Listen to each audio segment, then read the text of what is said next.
सभी प्रमुखगण, सभी जिला पंचायत सदस्य, सभी प्रधान,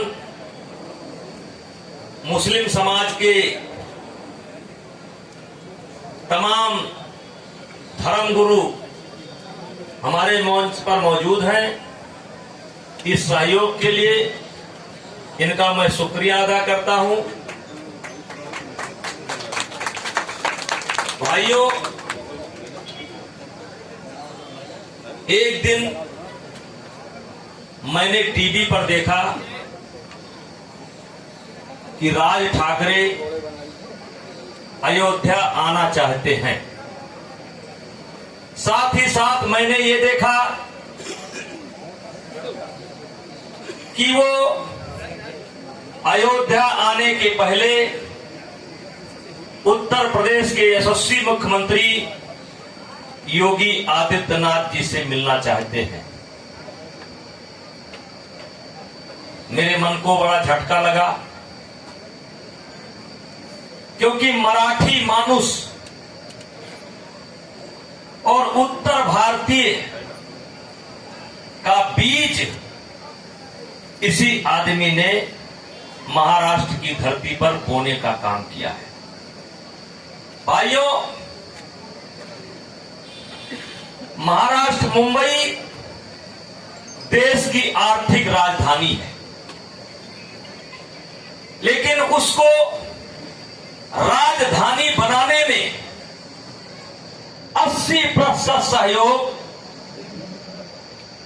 तमिलनाडु का है, केरल का है, झारखंड का है, बिहार का है, उड़ीसा का है, पंजाब का है, बंगाल का है, छत्तीसगढ़ का है। अरे, देश के सभी प्रांतों का है। और आज वहां जो ऊंची ऊंची बिल्डिंगें हैं, अगर उत्तर भारतीय ना हो तो उन बिल्डिंगों पर रंग रोगन करने वाला कोई नहीं होगा। ये हमारे उत्तर भारतीय ही है जो अपना जीवन निर्वाह करने के लिए मुंबई जाते हैं और अपने जान को जोखिम में डाल करके छोटा से छोटा और बड़ा से बड़ा काम करते हैं। भाइयों, हमारे सांसद जी आ गए।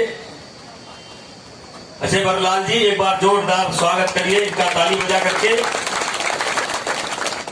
तो मेरे भाइयों, मैं कह रहा था कि मेरे मन को बड़ा झटका लगा और तुरंत मैंने ये क्यों किया, क्योंकि 2008 में इस आदमी ने मराठी मानुष और उत्तर भारतीय का बीज बोया। 70,000 से 80,000 तक लोग इससे सीधे प्रभावित हैं।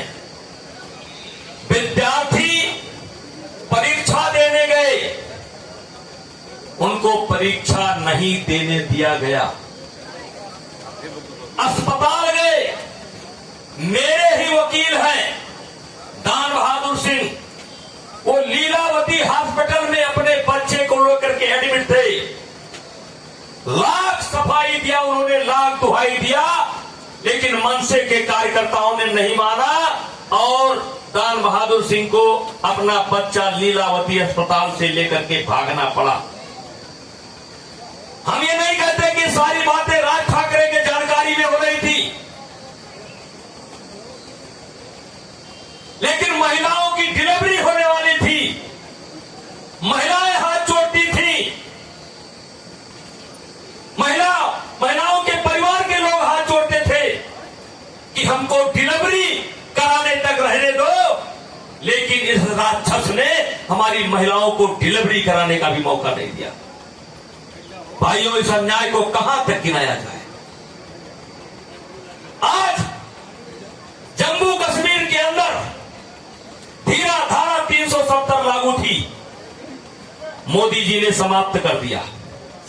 लेकिन आज भी महाराष्ट्र के अंदर देश के किसी कोने का हो, चाहे तमिलनाडु का हमारा भाई हो, चाहे केरल का हमारा भाई हो, चाहे उड़ीसा का हमारा भाई हो, चाहे बंगाल का हमारा भाई हो, वो दोयम दर्जे का नागरिक बन करके रहता है, सामा रहता है। और इसलिए मेरे भाइयों, जब मैंने देखा ये अभी 6 महीने पहले तक मोदी जी के खिलाफ बोलता था, इसका भाषण है कि मोदी जी अगर सत्ता में आ जाएंगे तो देश कर्ज में मिल जाएगा। अचानक अजान और हनुमान चालीसा की लड़ाई छिड़ती है। महाराष्ट्र की जनता ने इसको नकार दिया।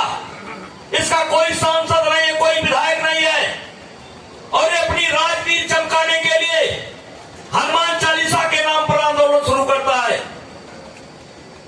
और भाइयों, फिर हृदय परिवर्तन हो गया और अयोध्या की आने की बात करने लगा।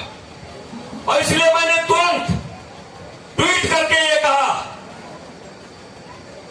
कि राज ठाकरे, अगर अयोध्या आना चाहते हो तो तुमने जो गुनाह किया है, तुम्हारे पार्टी के लोगों ने जो गुनाह किया है, जिस राम का दर्शन करने तुम आना चाहते हो, हम उत्तर भारतीय उन्हीं के वंशज हैं जिनका नाम लेकर के तुम राजनीति करना चाहते हो, हम उन्हीं के वंशज हैं।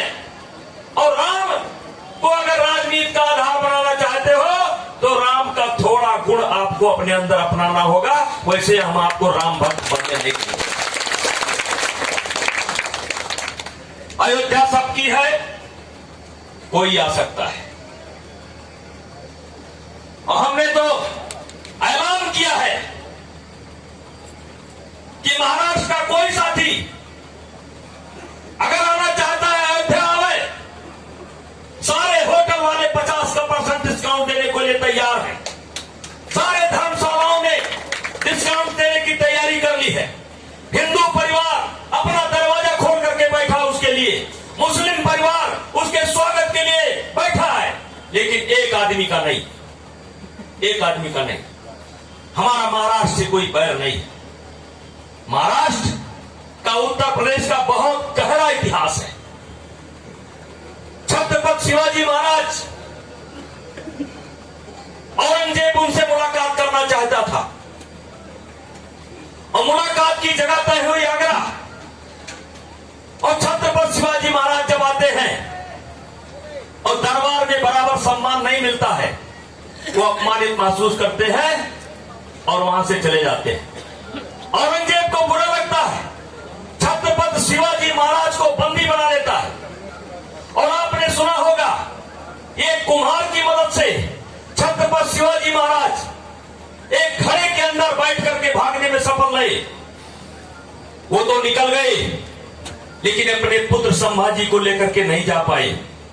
संभाजी को उन्होंने एक ब्राह्मण परिवार, मथुरा के अंदर एक ब्राह्मण परिवार को सौंप करके, विश्वास करके, सांबा को छोड़ करके, और छत्रपति शिवाजी महाराज बनारस जाते हैं भेष बदल करके। तब हमारे साधु संत उनको साधुओं की टोली में लेकर के महाराष्ट्र जाते हैं। और फिर कुछ दिन के बाद उनके पुत्र संभाजी को भी पहुंचाने का काम हमारे संत करते हैं। हमारा इतना गहरा रिश्ता है महाराष्ट्र से।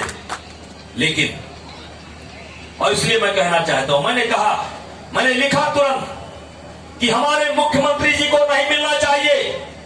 नंबर 1, क्यों नहीं मिलना चाहिए? जब तक वो उत्तर भारतीयों से माफी नहीं मांगते। और मेरे भाइयों, मैं कहना चाहता हूं कि देश के अंदर आजादी के बाद ये पहला आंदोलन है, न सत्ता पाने के लिए है और न सत्ता हटाने के लिए है। ये केवल अन्याय के खिलाफ है और स्वाभिमान के लिए है। ये केवल अन्याय के खिलाफ है और स्वाभिमान के लिए है। और इसलिए मैंने कहा कि राज ठाकरे माफी मांगो, और अगर माफी नहीं मांगोगे तो उत्तर प्रदेश की धरती पर नहीं उतर पाओगे।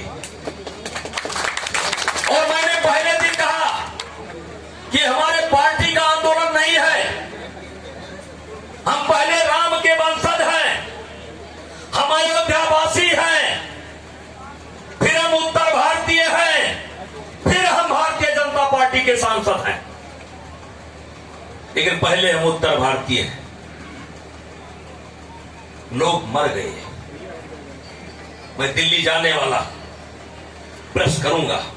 एक एक परिवार के 3-3 लोगों की हत्या कर दी गई। एक एक परिवार के 3-3 लोगों की हत्या कर दी गई।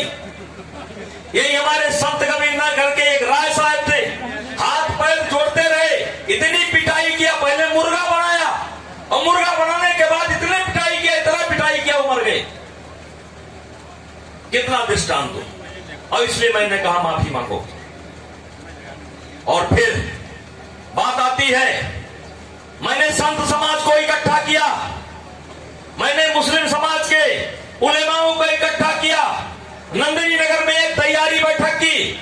और मेरे मित्रों, आपको जान करके हैरानी होगी कि मात्र तैयारी बैठक में मात्र 15 घंटे के काल में 1 लाख आदमी इकट्ठा हो गए। 1 लाख आदमी इकट्ठा हो गए। वहां पर सारे संत थे, सारे हमारे उलेमा थे, मुस्लिम समाज के थे। हमने उनसे कहा कि अब जो फैसला लेना है इनको लेना है। और मैं नीचे बैठ गया। हमने कहा मैं मंच पर नहीं बैठूंगा।